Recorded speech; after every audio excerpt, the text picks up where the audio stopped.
Hello दोस्तों, नमस्कार। आप सभी का प्रयाग बोध चैनल में स्वागत है। हम लोग ज्योग्राफी के लेक्चर्स की सीरीज चला रहे हैं। यह लेक्चर्स मुख्यतः सिविल सेवा की तैयारी करने वाले अभ्यर्थियों के लिए फायदेमंद रहने वाला है।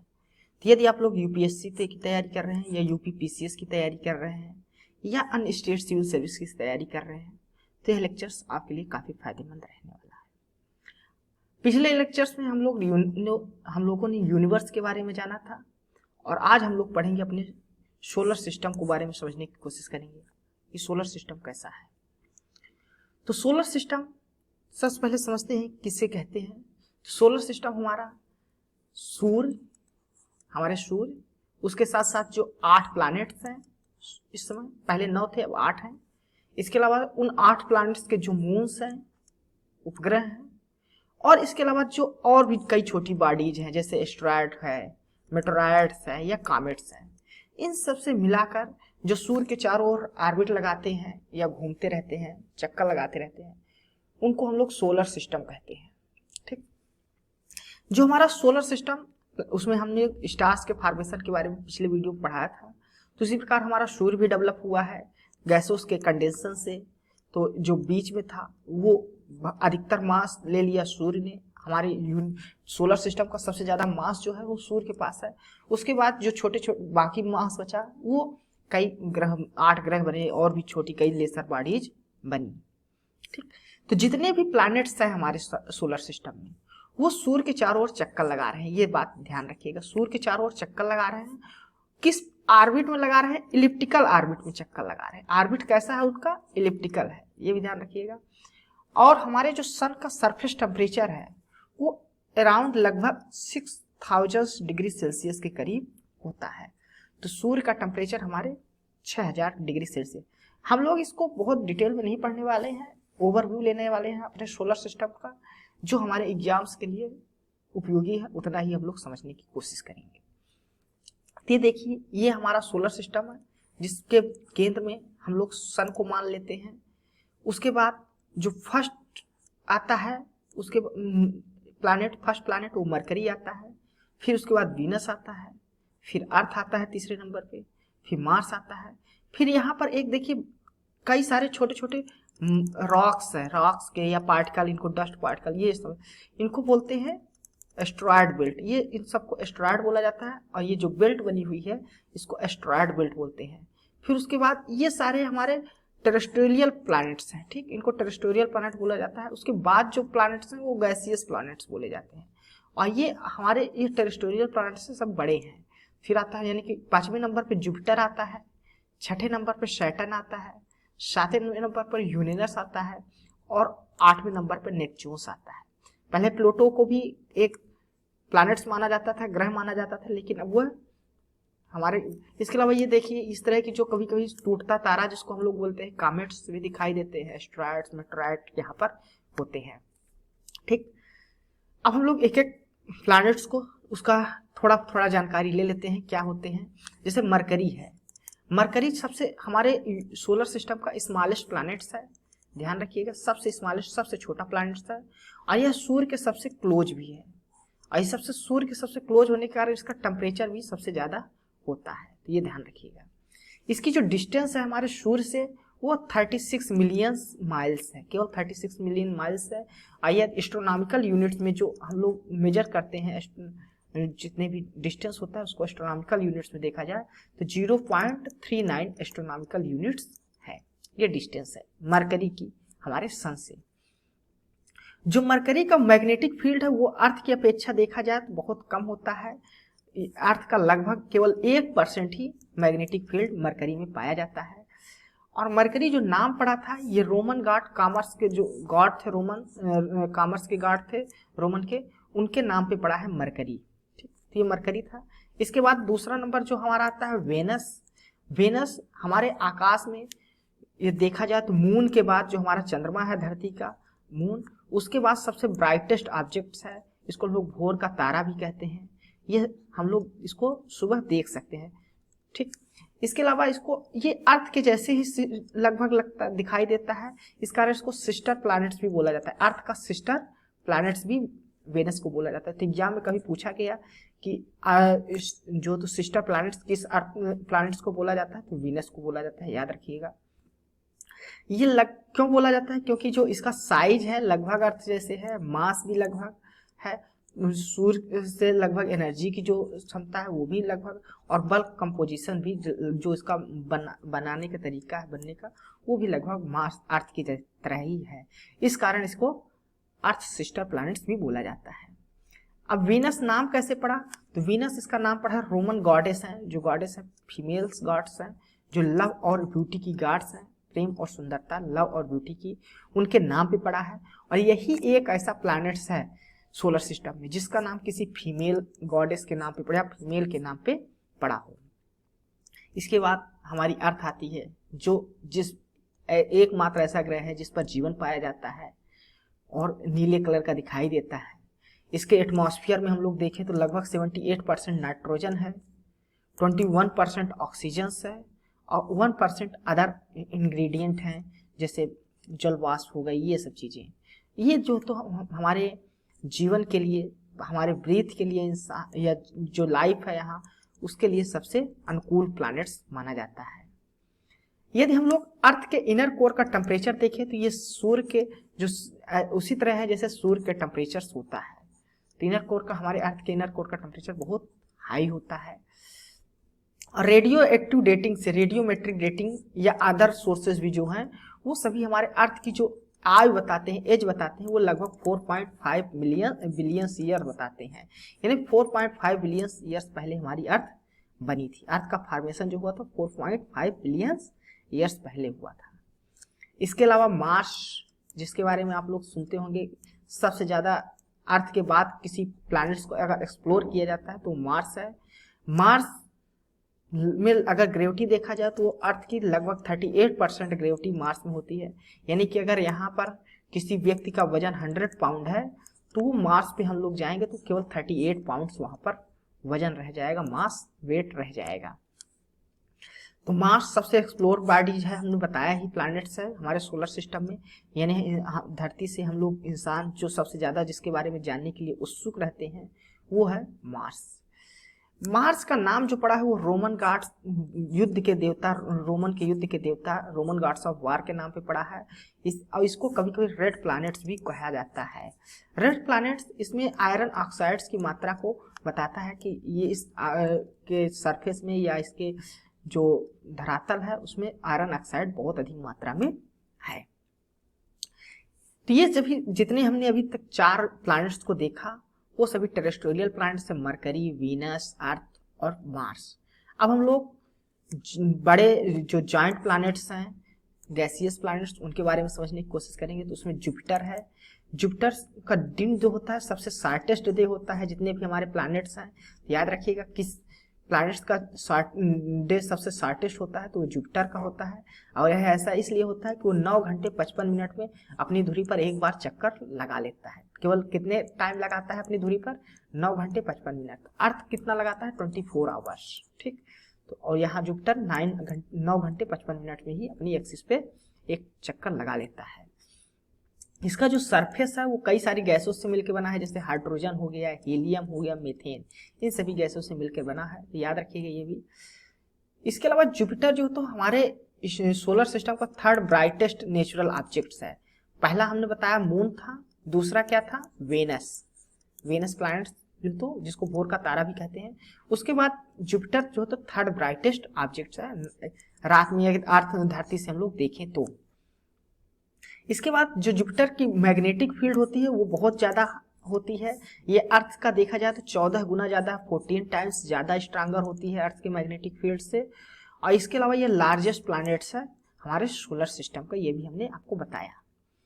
इसके बाद सैटर्न, सैटर्न देखा जाए तो ये 3 रिंग्स हैं इसके चारों तरफ और 9 सैटेलाइट्स इसके चारों तरफ घूमते रहते हैं। और ये गैसियस प्लैनेट्स है ये भी। इसमें कुछ मिशंस की बात की जाए जो भेजे गए हैं इसके लिए, तो पायनियर 11 और वायजियर 1 और 2 जो इसके पास से गुजरे हैं। साथ ही साथ कैसिने एक जो स्पेस मिशन था वो 294 टाइम्स इसके चारों ओर घूम रहा है, ऑर्बिट लगाया है 2004 से 2017 के मध्य। सैटर्न को कभी कभी jewel of the solar system भी कहा जाता है, तो ध्यान रखिएगा jewel of the solar system किस प्लैनेट्स को कहा जाता है, सैटर्न को कहा जाता है। यदि इसके डायमीटर को देखा जाए तो अगर 9 अर्थ इसमें ऐसे ऐसे रख दिया जाए एक सीधी रेखा में, तो उसके मतलब 9 धरतियों के बराबर इसका डायमीटर्स माना जाता है, जिसमें रिंग को इंक्लूड नहीं किया जाता, केवल ऐसे इस एरिया को। ठीक, तो ये डायमीटर्स की उसकी तुलना करने धरती से कई गुना बड़ा है सैटर्न। इसके बाद अगला जो हमारा 7वां प्लैनेट्स आता है वो यूरेनस है, और यूरेनस जो तो आइस और राख से मिलकर बना है। ठीक, आइस या राख से मिलकर बना है, देखने में ये ब्लू ग्रीन रंग का दिखाई देता है, ध्यान रखिएगा ब्लू और ग्रीन रंग का दिखाई देता है। इसके पास 27 मून्स है, उपग्रह हैं। ठीक, और जिनका नाम लिटरेरी कैरेक्टर के आधार पे रखा गया है। यही एक ऑर्बिट ऐसा है जो क्लॉकवाइज डायरेक्शन में जो है तो सन का चक्कर लगाता है, ऑर्बिट करता है। ठीक, ईस्ट से वेस्ट की ओर। बाकी जितने भी हमारे प्लैनेट्स हैं सोलर सिस्टम में वो वेस्ट टू ईस्ट जाते हैं, एंटी क्लॉकवाइज राउंड लगाते हैं सन है तो सारे प्लैनेट्स इस प्रकार का राउंड लगाते हैं। लेकिन जो यूरेनस है वो ऐसे एंटी क्लॉकवाइज डायरेक्शन में सूर्य का इलिप्टिकल ऑर्बिट में चक्कर लगाता है। इसके बाद हमारा आखिरी 8th प्लैनेट जो आता है वो नेपच्यून्स आता है। तो नेपच्यून्स जो तो 4th लार्जेस्ट प्लैनेट्स है, डायमीटर में देखा जाए तो चौथा सबसे बड़ा ग्रह है हमारे सोलर सिस्टम का। लेकिन अगर मास में देखा जाए तो 3rd मोस्ट मैसिव प्लैनेट्स है।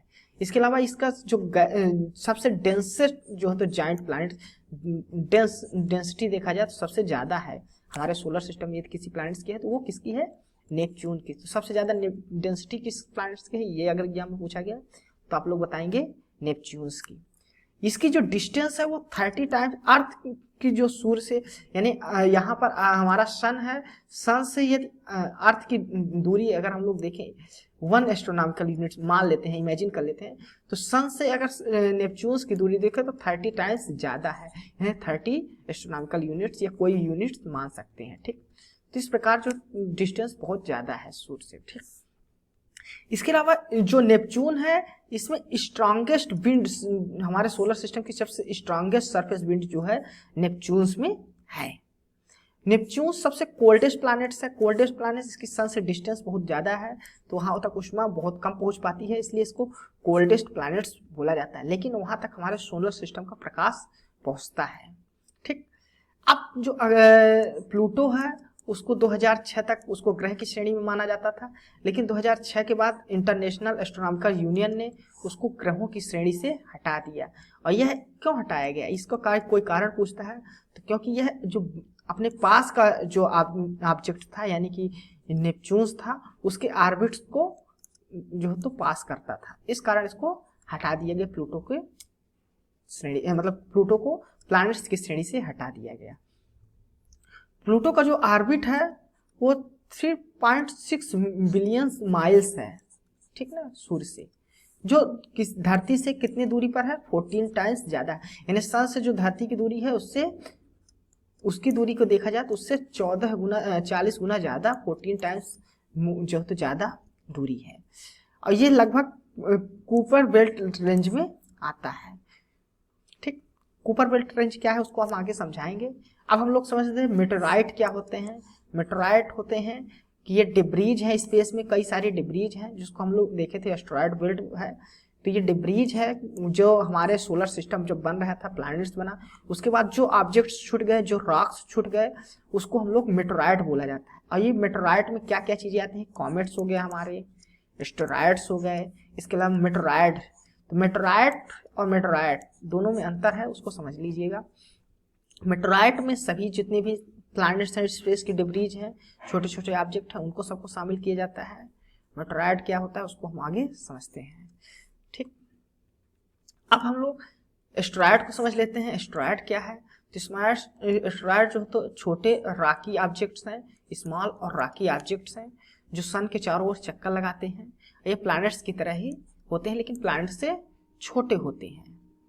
इसके अलावा जो एस्टेरॉयड बेल्ट हमने बताया था कि जुपिटर और मार्स के बीच ये एस्टेरॉयड बेल्ट है। कहाँ पर है पाई जाती है एस्टेरॉयड बेल्ट, जुपिटर और मार्स के बीच में पाई जाती है, बीच के रीजन में पाया जाता है, ये चीज़ आप लोग ध्यान रखिएगा।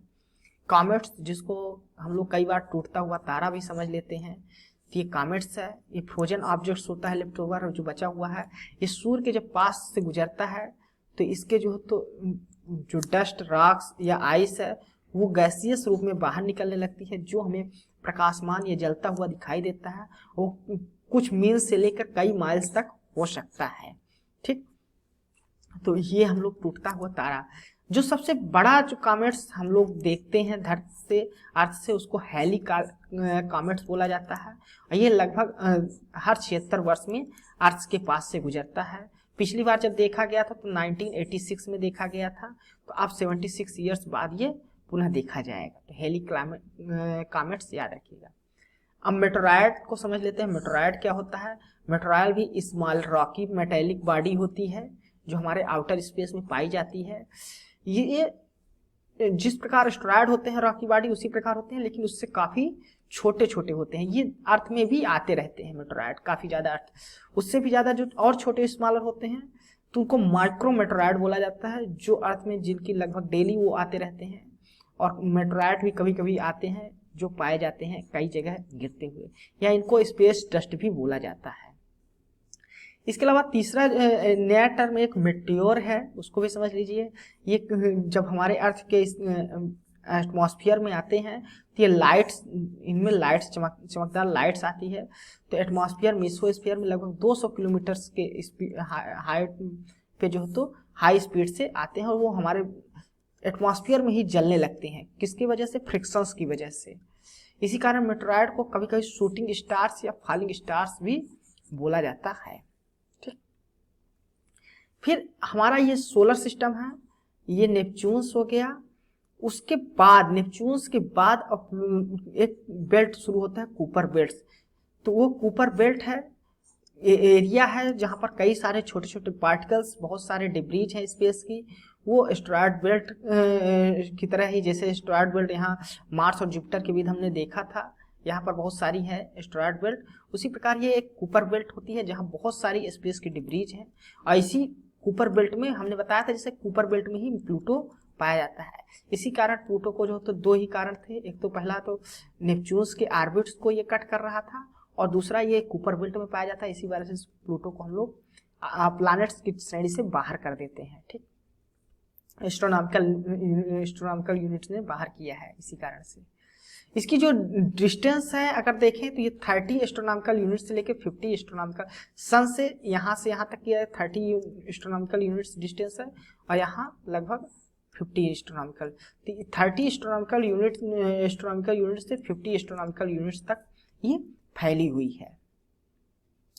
ये था हमारा सोलर सिस्टम। सोलर सिस्टम में जितने प्लैनेट्स, एस्टेरॉयड बेल्ट और कुपर बेल्ट, उनके बारे में हमने जाना। साथ ही साथ कई सारे डिब्रीज जैसे एस्टेरॉयड, मेटोरॉयड, इन सबको बारे में भी हमने समझने की कोशिश की। तो धन्यवाद। यदि आपको हमारा यह वीडियो अच्छा लगा है तो आप हमारे इस वीडियो को लाइक जरूर कर दीजिएगा, हमारे इस चैनल को सब्सक्राइब कर लीजिए, साथ ही साथ बेल आइकन को भी दबा दीजिए। धन्यवाद।